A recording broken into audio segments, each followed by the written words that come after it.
नमस्कार, BTV news में स्वागत है आपका। इस बुलेटिन के साथ मैं हूं कृष्ण कुमार और आइए इस बुलेटिन की शुरुआत करें। उससे पहले नजर डालते हैं हेडलाइंस पर। समयमान वेतन का एरियर्स नहीं मिलने से नाराज विश्वविद्यालय के कर्मचारियों ने शुरू किया अनशन। रानी दुर्गावती विश्वविद्यालय के गेट पर भूख हड़ताल कर रहे हैं कर्मचारी। मारूताल थाने से चंद कदम की दूरी पर स्थित हनुमान मंदिर में चोरों ने बोला धावा। मंदिर की दान पेटी का ताला तोड़कर दान की राशि ले उड़े चोर। सीसीटीवी वीडियो को खंगाल रही पुलिस। और जबलपुर में चल रहे क्रिकेट के हाई प्रोफाइल सट्टे के कारोबार का भंडाफोड़। सट्टा किंग पवन उर्फ चीनी जैन के घर और लम्हेटा रोड स्थित फार्म हाउस के सामने बने बबलू जैन के फार्म हाउस पर पुलिस की रेड। 2 सटोरिये गिरफ्तार। पुलिस को मिली नोट गिनने की मशीन। सट्टा किंग पवन जैन और उसके पुत्र पर्व सहित 5 लोग फरार।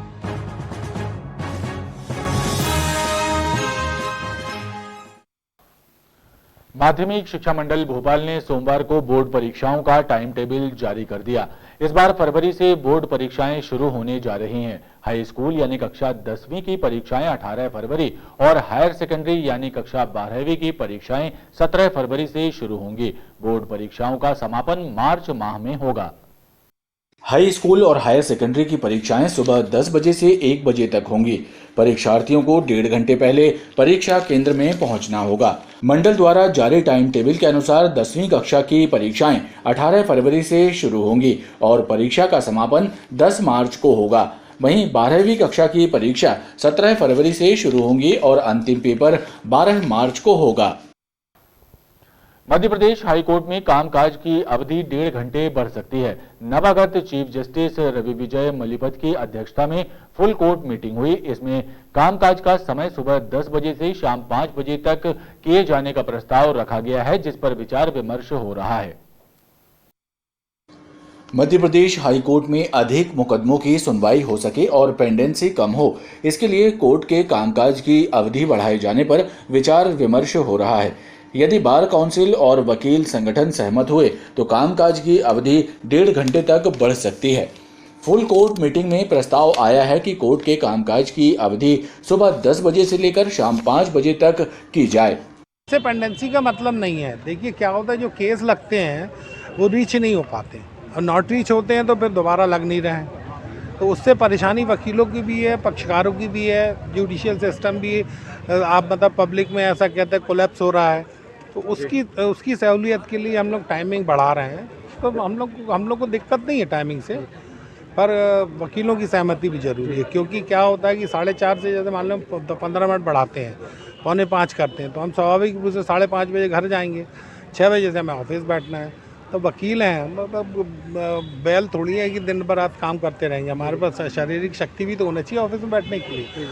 गौरतलब है कि सीजेआई ने भी अदालतों में लंबित प्रकरणों का निराकरण करने एवं अवकाश दिवस कम करने की बात पहले कही है, लिहाजा इस प्रस्ताव पर तत्परता से विचार विमर्श हो रहा है।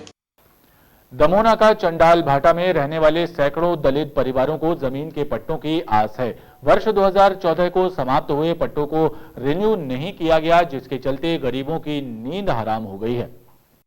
दमोह का चंडाल भाटा में रहने वाले संत रविदास समाज के लोगों की मांग है कि जिस तरह शहर के अन्य इलाकों में गरीबों को पट्टे दिए जा रहे हैं, उसी तरह चंडाल भाटा में जमीन के पट्टे दिए जाएं, क्योंकि कई पीढ़ियों से ये परिवार यहां निवास कर रहे हैं। इन्हें पूर्व में प्रशासन द्वारा पट्टे दिए भी गए थे, जिनकी समय अवधि 2014 में समाप्त हो गई, लेकिन पट्टों का नवीनीकरण नहीं किया गया।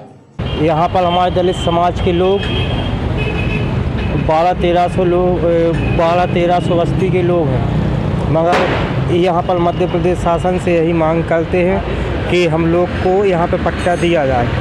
यहाँ समाज दलित समाज में आक्रोश व्यक्त है।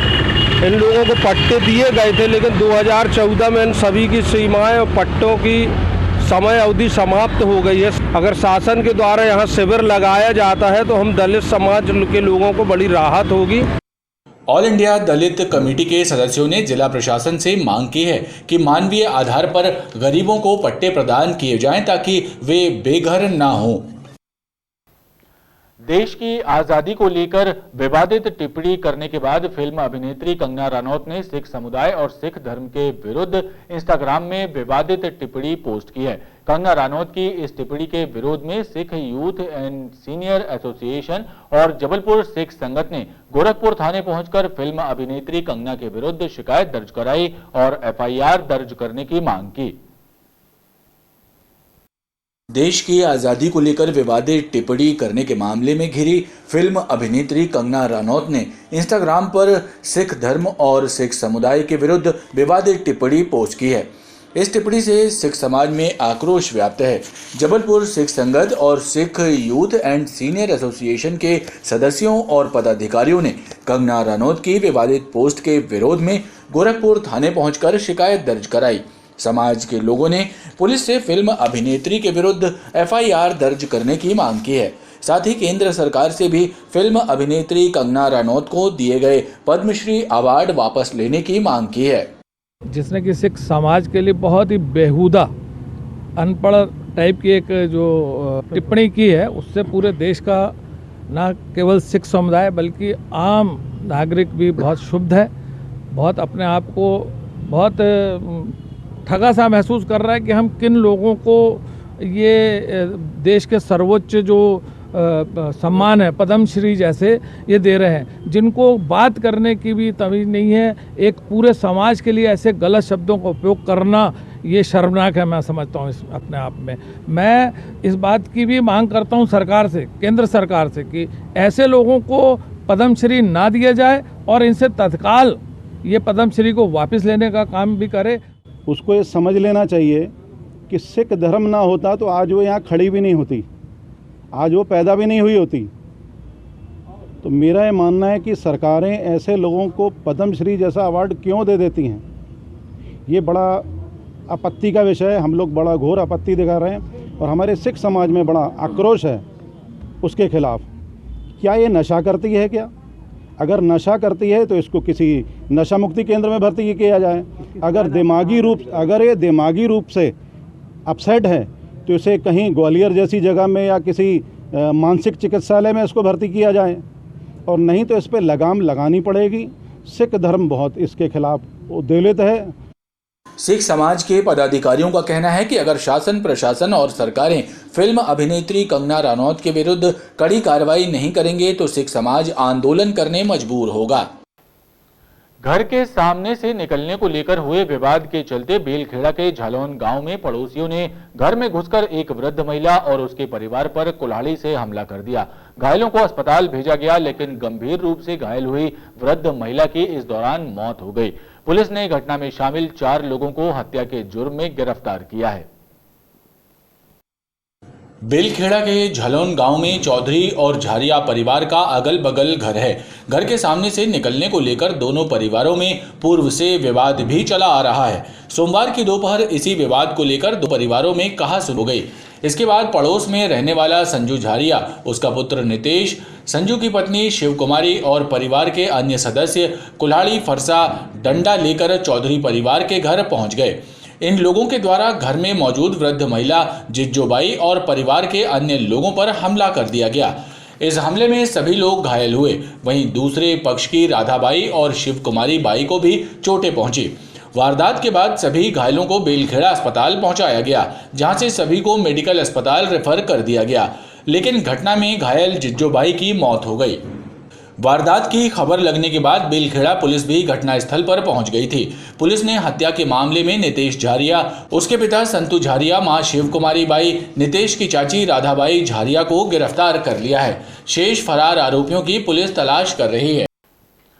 सिहोरा के खलरी गांव में सरपंच रमेश पटेल की हत्या और उसके भाई जय कुमार पटेल पर जानलेवा हमला करने के मामले में पुलिस ने 3 आरोपियों को गिरफ्तार कर लिया है। घटना के बाद गांव में तनाव के हालातों को देखते हुए पुलिस बल भी तैनात किया गया। इस मामले में शेष फरार आरोपियों की तलाश की जा रही है। सिहोरा के खलरी ग्राम में रविवार की रात सरपंच राजेश पटेल की हत्या और उसके भाई जय कुमार पटेल पर हमला करने के मामले में पुलिस ने 3 आरोपियों नक्कू उर्फ अवधेश बर्मन, शिव कुमार उर्फ सुंदर बर्मन और मथुरा उर्फ रज्जू बर्मन को गिरफ्तार कर लिया है। इस घटना से गांव में उपजे तनाव को देखते हुए गांव में पुलिस बल भी तैनात कर दिया गया। पुलिस सुरक्षा के बीच मृतक सरपंच राजेश पटेल के शव का अंतिम संस्कार भी गांव में किया गया। पुलिस मामले में फरार अन्य आरोपियों की तलाश कर रही है। पूर्व के छोटे विवाद को लेकर के 2 पक्ष आमने सामने हो गए, जिसमें एक तरफ पटेल समाज, दूसरी तरफ बर्मन समाज था, जिसमें कि झगड़े में पटेल समाज के जो पूर्व सरपंच हैं उनकी इसमें मृत्यु हो गई है। सुसंगत धाराओं में अपराध पंजीबद्ध कर 5 लोगों के विरुद्ध इसमें अपराध पंजीबद्ध किया गया, जिसमें 2 लोगों की गिरफ्तारी हो गई है, शेष 3 की गिरफ्तारी शेष है।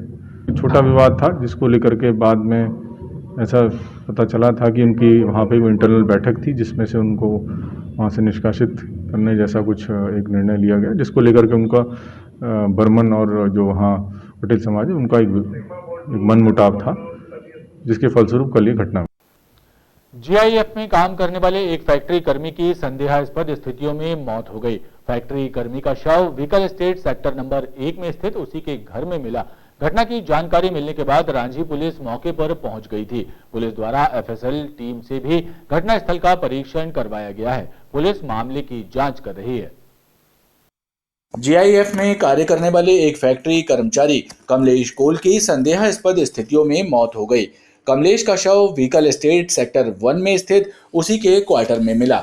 घटना की जानकारी मिलने के बाद रांझी पुलिस मौके पर पहुंची और फैक्ट्री के सिक्योरिटी अधिकारियों की मौजूदगी में पुलिस ने जब क्वार्टर का दरवाजा तोड़कर अंदर प्रवेश किया तो कमलेश का शव मिला। बताया जाता है कि कमलेश शराब पीने की लत का शिकार था। कुछ दिन पूर्व उसकी पत्नी भी घर से मायके चली गई थी।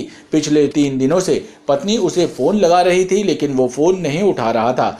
उसकी मौत किन कारणों से हुई, फिलहाल इसका खुलासा पोस्टमार्टम के बाद हो पाएगा। पुलिस ने घटनास्थल पर पहुंचने के बाद एफएसएल टीम से भी मौके का परीक्षण कराया। पुलिस मामले की जांच कर रही है। कुछ तबीयत भी गड़बड़ रहती है इनकी। हाँ, इनके 2 3 ऑपरेशन हुए थे, ड्रिंक करना लेकिन बंद नहीं किए थे। फिर मंडे को मेरी बात हुई थी, सोमवार को, उसके बाद फिर बात नहीं हुई। मैं को आज ही आई। खबरों का क्रम लगातार जारी है। आप देखते रहिए BTV न्यूज।